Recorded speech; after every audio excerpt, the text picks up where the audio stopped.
Lui, c'est l'humour qui lui colle à la peau, monsieur Vizorek. Vous progressez énormément. Bah, je suis à bonne école, Mais je vous oui, écoute. c'est vrai, vous regardez Maya et vous progressez. Bonjour à tous, bonjour à tous. Je vois que vous avez reçu son chèque. Ben, Voilà. bien sûr, comme tous les lundis. On est mardi. L'opération de Monsieur Kierzek a très bien fonctionné, vraisemblablement. Je suis ravi de vous voir. Commençons. C'est la Turquie dans l'autre sens, j'ai l'impression. C'est bien ce qui me semblait. C'est pas où il faut aller, hein, mais ça marche bien. Commençons. Alors, je vais me moquer de mes compatriotes. Regardez, si vous voulez faire un petit voyage, 3 Belges condamnés au Kazakhstan pour s'être déguisés en Borat. Mais pourquoi pas? Alors, le seul, parce qu'ils sont allés voir un match de foot en fait. Le seul rapport entre le foot et Borat, c'est qu'il y a un gros marquage à la culotte aussi. Et non, c'est toujours mal vécu le film 20 ans après au Kazakhstan. Et donc, ils ont écopé de 5 jours de détention. Mais non, ah quand même. Oui, et franchement, vu le déguisement, j'espère que quand on les a mis en prison, on leur a prêté les vêtements. Oui. Parce que sinon, 5 jours, c'est cocasse. Et souvent, vous me demandez, c'est quoi l'humour belge? Eh ben, je pense que c'est ça. C'est de se dire, tiens, si on se tapait 5000 bornes pour aller regarder un match avec un calcif XXL et finalement faire 5 jours de garde à vue, c'est de l'humour belge. Dans le Tarn-et-Garonne. Non, j'étais pas dans les 5. Non, parce que vous m'auriez manqué pendant une semaine, vous pensez bien. 2,3 grammes d'alcool à 15 heures. Le bœuf bourguignon au rosé fini en dispute conjugale. Alors, je pourrais pas les inventer, parce que vous allez croire que je les invente. En fait, tous les deux étaient un peu ivres au moment de faire la recette. Et la madame a menacé avec un couteau le monsieur. Et c'est vrai que c'est choquant. Mettre du rosé dans le bœuf bourguignon. Mais qui fait ça? Qui fait ça? Non, mais c'est du beauf bourguignon à ce moment-là. Donc je dis non. Il faut se reprendre en main. Une autre histoire de couple à Nice.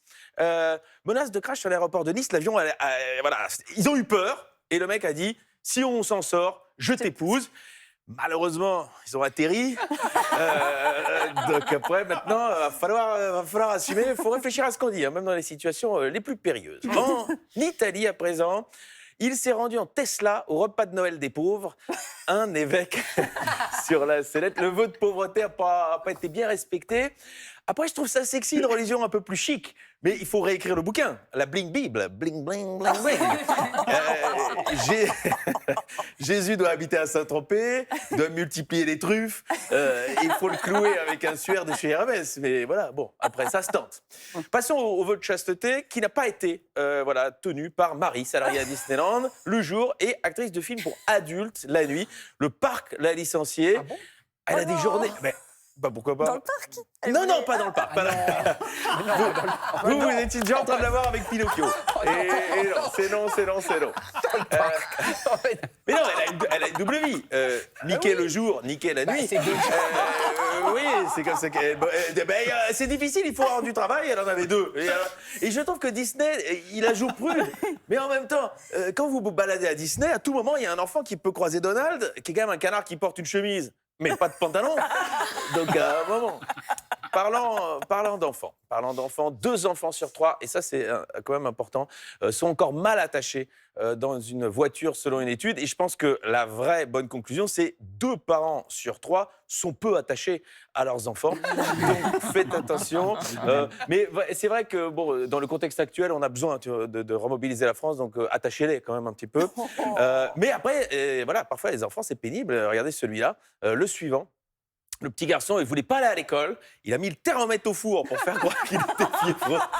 Et il a provoqué une explosion. Mais on dit que les jeunes n'ont plus d'idées. Eh bien, regardez la créativité de ce gamin. Alors, si il nous regarde, bonhomme, je te rappelle la règle, parce que tous, on l'a fait.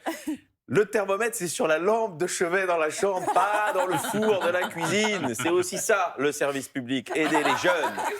Et parlant de jeunes, je termine par mon coup de cœur. Je ne savais pas, mais je trouve ça génial. Présidentielle 2027, je me suis dit qu'il fallait réinventer les règles. À 19 ans, c'est celui de droite. Alors, c'est son chef de cabinet, c'est son meilleur pote, celui de gauche.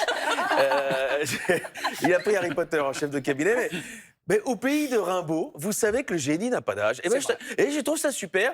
Alors, quand même, il a 19 ans. Et il est donc aussi diplômé que l'actuel favori de l'élection. Jordan Bardella n'est pas plus diplômé que lui, excusez-moi de le dire. Manolo Mlécuz, il s'appelle, et il cherche les 500 signatures. Donc si vous êtes, allez-y, aidez-le.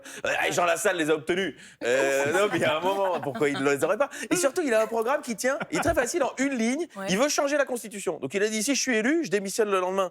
C'est la meilleure idée politique des 30 dernières années. Et surtout, s'il reste 24 heures à l'Élysée, il pourrait écrire Journal d'un président et faire un énorme succès Et battre en les 200 000 librairie. Et j'espère, Eh tout le oui. mal que je lui souhaite. Oh, qu'il a du Allez, talent, qu'il est Manolo, en ouais. forme. Merci, monsieur là là, Vizot. Monsieur Vizorek. À mardi. Envoyez-moi le chèque aussi, vous. Ah non, non, bah non. Ah Oh. si, pour des compliments, il faut vous envoyer un chèque. Bah oui, Voilà. c'est comme ça, Oh, bah c'est non. la vie. Si vous Allez, croyez. merci beaucoup. On revient. À tout de suite.